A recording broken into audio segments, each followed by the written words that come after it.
bluegill on beds right in here.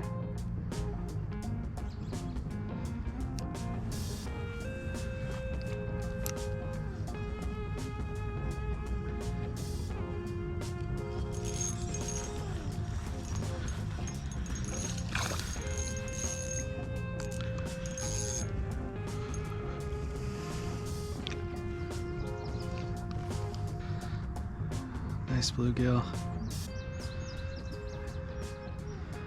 All right, buddy.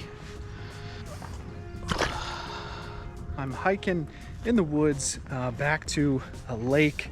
I already stopped at a pond, took 2 or 3 casts, and caught a bluegill off of a bed. A nice spawning bluegill. But I got about a half a mile or so, maybe 3/4 of a mile back into the woods here to walk to get access to a much larger lake. I have an ultralight rod with me and a pack full of gear that pairs well with this ultralight rod, and we're gonna be targeting some sunfish, certainly bluegills, but also pumpkin seed, maybe some green sunfish. We're gonna be looking for yellow perch as well as black and white crappie, maybe some smaller bass too, with the ultralight rod today. So thanks so much for coming along. Let's get after it.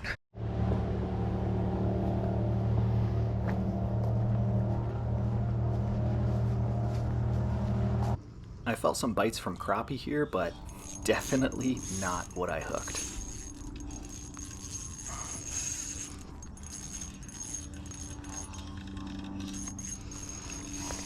Oh, he's gonna break me off on that tree.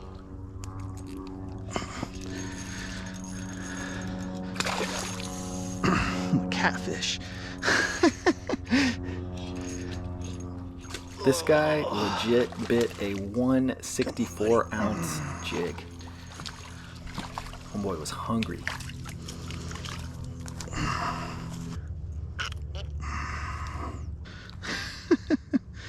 Well, there you go. Nice channel cat. And there's a big freaking carp right there.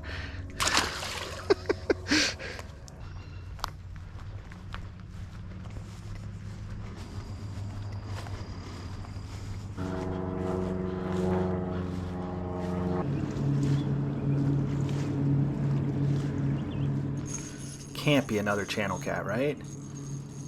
I mean, it can't be.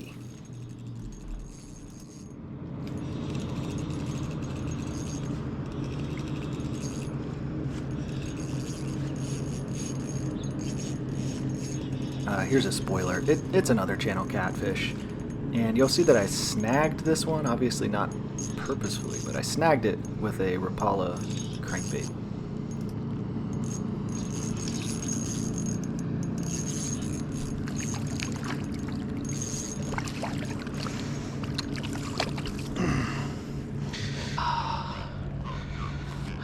There we go. Exactly what we thought, right?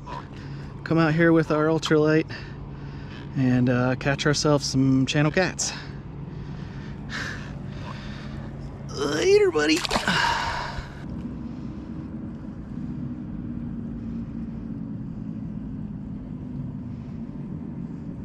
I'm zooming in here because you can actually see this bluegill bite the lure.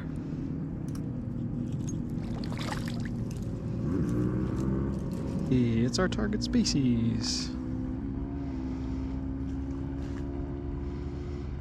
All right, buddy. Home you go. What the? This one was crazy. Just immediately started peeling drag. Thought I was going to lose all my line for a second. Just a heads up, I'm not going to land this fish. What in the hell? Thing.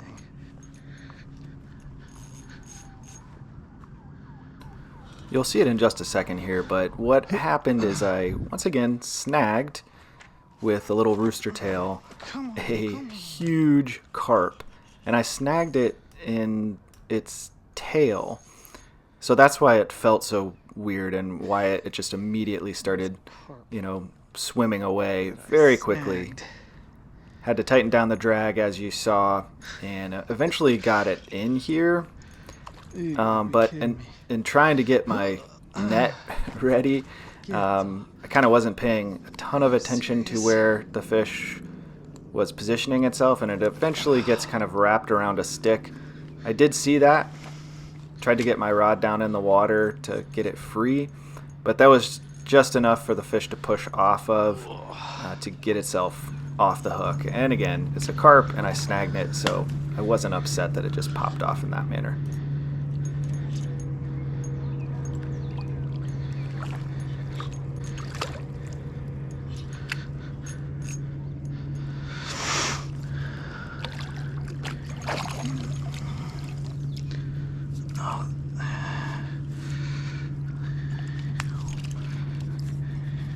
There, okay, he popped off.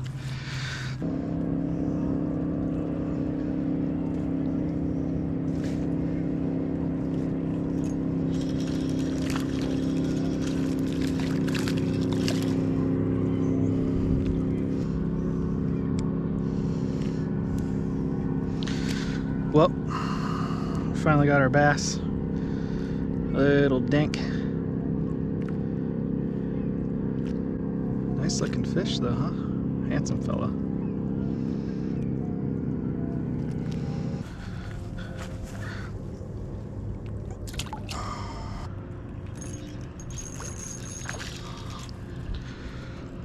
And we have got a, is that a, it's a bluegill. I thought it was, this is some sort of hybrid, I think.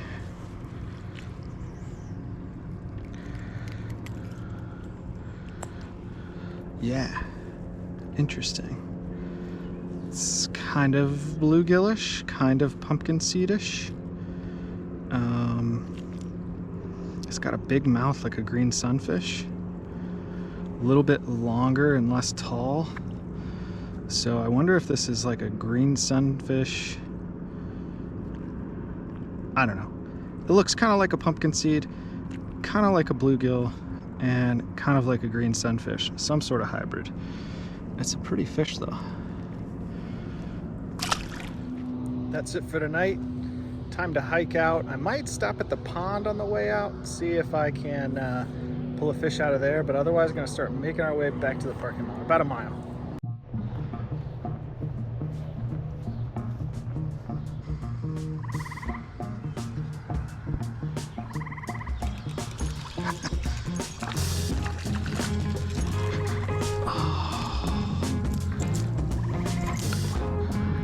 There's our big bluegill.